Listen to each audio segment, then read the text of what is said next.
नमस्कार दोस्तों, मैं हूं प्रभा झा और आज हम बात करेंगे धतूरे के बारे में।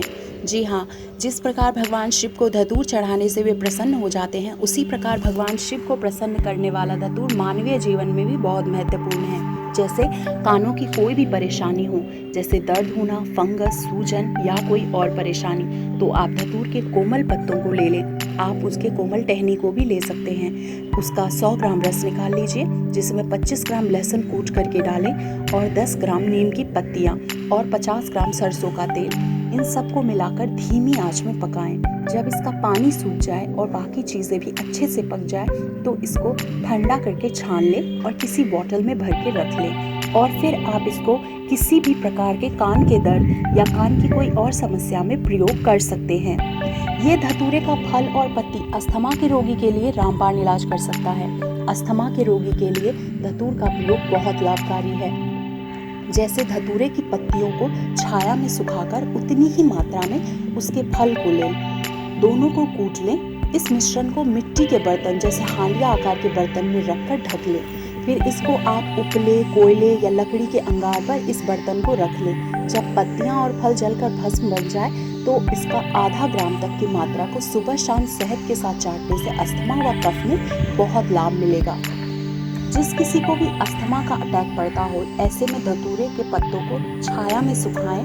पत्तों को चिलम पे तंबाकू की तरह रखकर पीने से अस्थमा के रोगी के लिए फायदेमंद है। जो लोग इनहेलर का इस्तेमाल करते हैं वो इसका प्रयोग करके देख सकते हैं, बहुत फायदेमंद है। आयुर्वेद में धतूर का प्रयोग काम शक्ति बढ़ाने का भी उल्लेख है, लेकिन इसका प्रयोग केवल उन परिस्थितियों में बताया गया है जब व्यक्ति किन्हीं कारणों से संतान की उत्पत्ति में असमर्थ हो गया हो या उसका दाम्पत्य जीवन काम शक्ति के कारण बर्बाद हो चुका हो। जो भी व्यक्ति इस प्रकार की परेशानी से ग्रसित है वे धतूरे के तेल का प्रयोग करें। तेल निकालने के लिए सबसे पहले मिट्टी की हांडिया लेकर उसके तले में छोटे छोटे छेद कर लें। अब आप अपने बगीचे या आंगन जहाँ भी मिट्टी की जमीन हो वहाँ जमीन में गड्ढा कर उसमें किसी ऐसे पात्र को रखें जिससे ऊपर हांडिया का नीचे का हिस्सा सही ढंग से बैठ जाए। ध्यान रहे नीचे का पात्र जमीन के अंदर और हांडिया जमीन के ऊपर होनी चाहिए। जब हांडिया में धतूरे के बीज डाल दें और उसके चारों तरफ उपले जला दें। थोड़ी देर में हांडिया के छेद से तेल निकलकर नीचे रखे पात्र में एकत्र होने लगेगा। इस तेल को कामेंद्रिय पर अग्रभाग को छोड़कर लगाने से काम शक्ति में वृद्धि होगी और सुजाक जैसी बीमारियों में भी लाभ मिलेगा। इसके अलावा इस तेल की तलवों पर मालिश करने से स्तंभन शक्ति में वृद्धि होती है।